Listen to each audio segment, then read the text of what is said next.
Hi everyone, in this video we're going to do a walkthrough of our Chapter 1 Online Practice Exercise 2.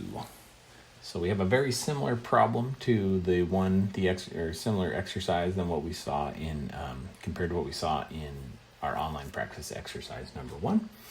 But in this problem we've got a different individual.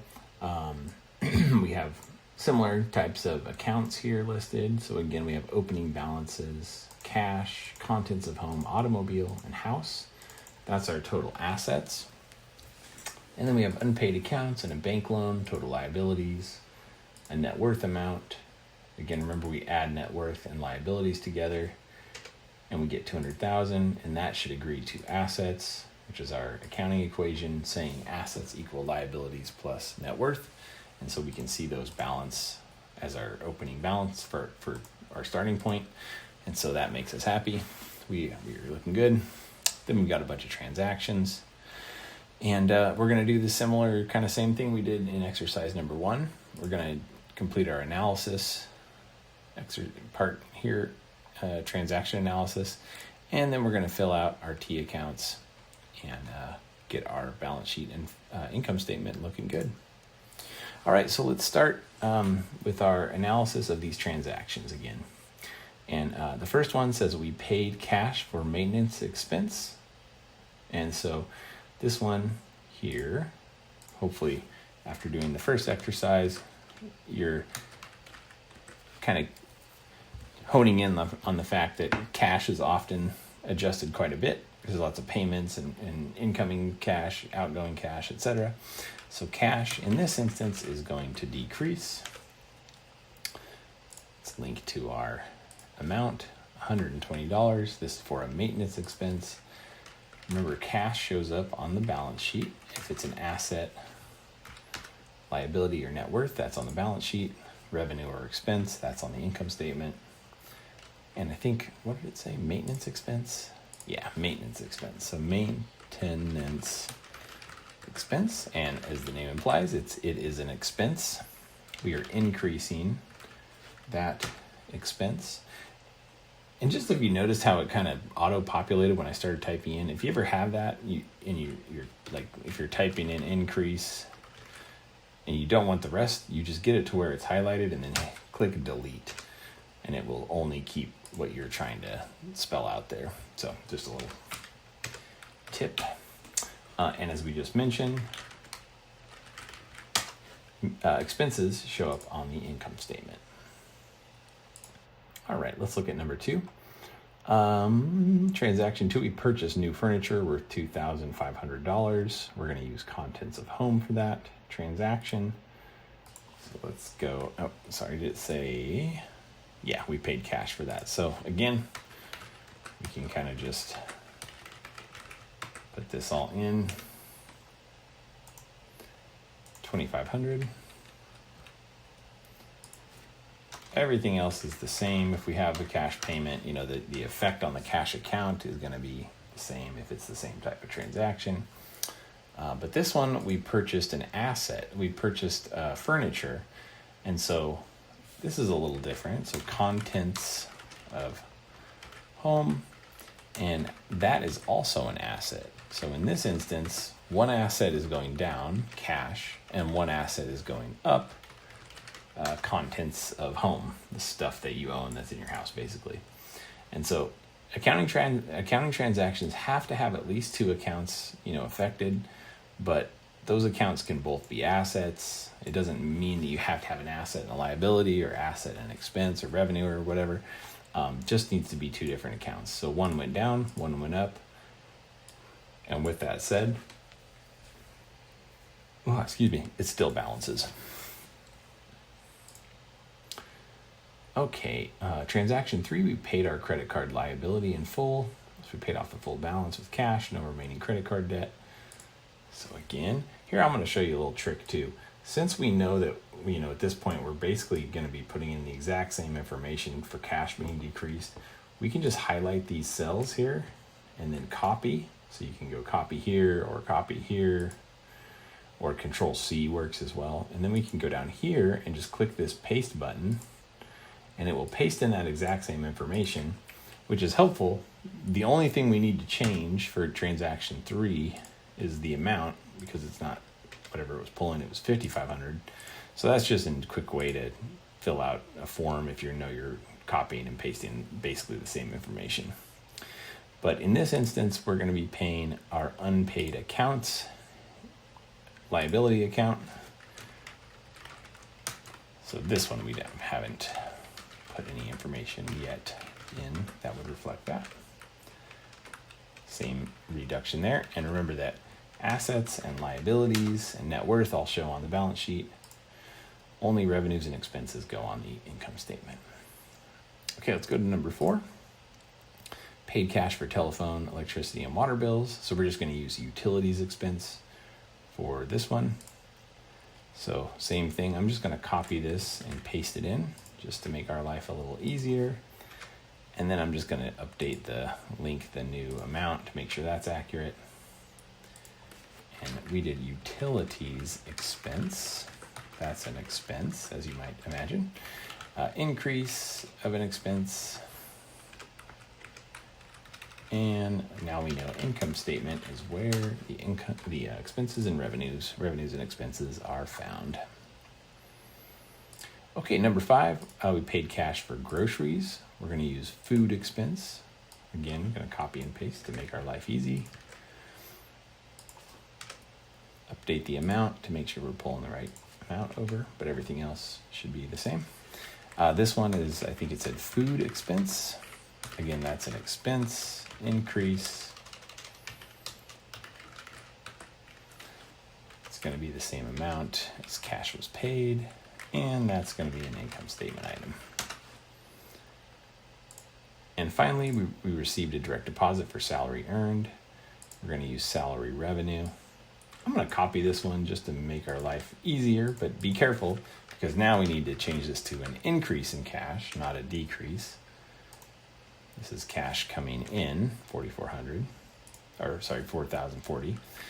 And then we have salary revenue will be our other account that we impact. And revenues and expenses go on the income statement. Perfect. All right, so we've got our ups and downs and what accounts are going to be affected and all that kind of stuff here. We've analyzed all the transactions thoroughly. And now let's go ahead and fill out our T accounts. So as we've done before in the prior exercise, our first step will be just to populate all the opening balances or beginning balances. So we have cash, we have contents of home, we have automobile, and we have house. And then on the liability side, we have unpaid accounts and we have bank loan. And finally, our net worth here is $134,500. Nice. Okay, that's all our opening balances. Now let's go ahead and input our transactions into our T accounts here. So our first transaction is a decrease to cash and an increase to maintenance expense.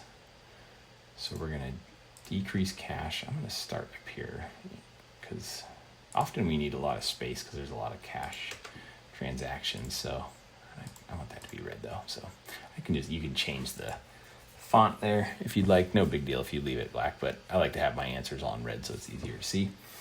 What was the other side? Maintenance expense. Okay, so then we're going to click through to maintenance expense. And remember, that's an increase on the expense side and a decrease on the cash side. Okay, transaction 2. Now we have a decrease in cash, $2,500.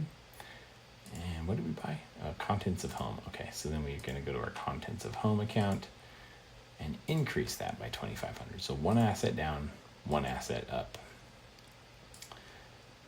Transaction 3, cash decrease and unpaid accounts decrease.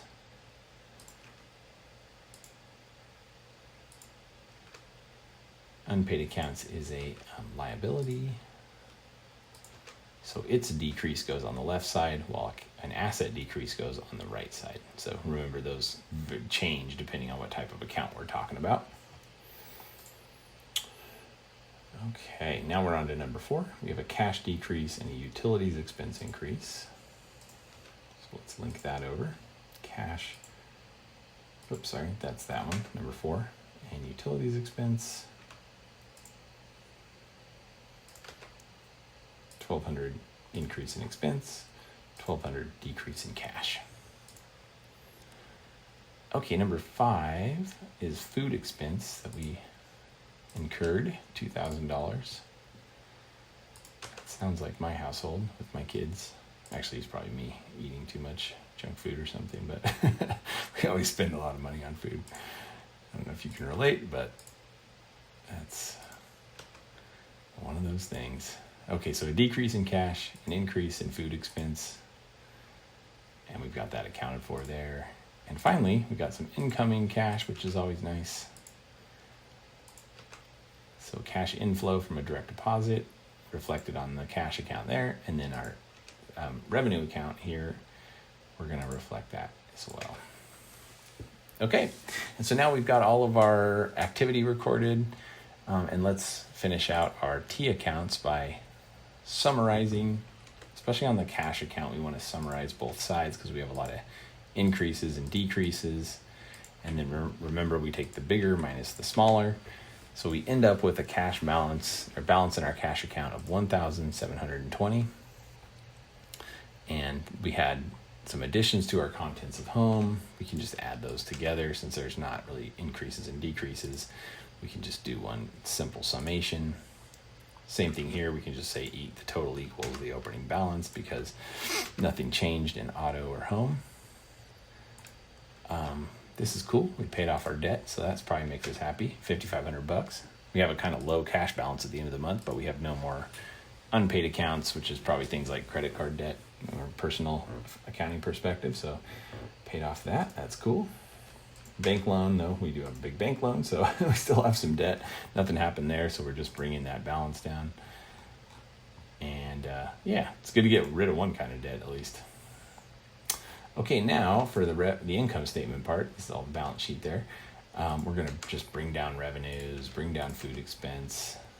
This is a little redundant, but just for the sake of developing the kind of the process of working with T accounts, might as well just bring them the totals there. And then we're going to add together all the expenses here. So this plus this plus this. Enter. So our total expenses was $3,320. Our total revenue was $4,040. Take revenues minus expenses. Revenues J33 minus expenses J34. $720 of surplus. And then we want to link that over to increase net worth as a result. And we end up with $135,220 in our net worth after accounting for our surplus this month. So a little increase, that's good to see. Little increase is better than no increase, or if we had a deficit, we would put it on the decrease side and it would actually decrease our net worth. So we don't want that, and luckily we had a little bit of surplus. So now I'm going to go through and add up all of the asset totals. Wait, let me try that again. I'm going to hit escape. I think I missed one. So we have cash plus contents of home plus automobile plus house. Okay, and then we have liabilities. The only liability we really have left is our bank loan, so we just select that. And then net worth, we just link over here. This is what our ending net worth is. And now for the moment of truth, if we add these numbers together, right, liabilities plus net worth, that should equal assets. Assets equal liabilities plus net worth. And let's find out if we made any typos. Woohoo! Nope, we balance. So assets 195,220, net liabilities plus net worth 195,220. So that is looking good, and we are in balance, and we've got our whole set of financial statements completed. And as you can kind of see, as I was talking a little bit, you sort of can maybe hopefully start to see the value of having financial statements like income statement and balance sheet, and just the information, the story that it tells can be really important to understand what happened from a financial perspective in the month.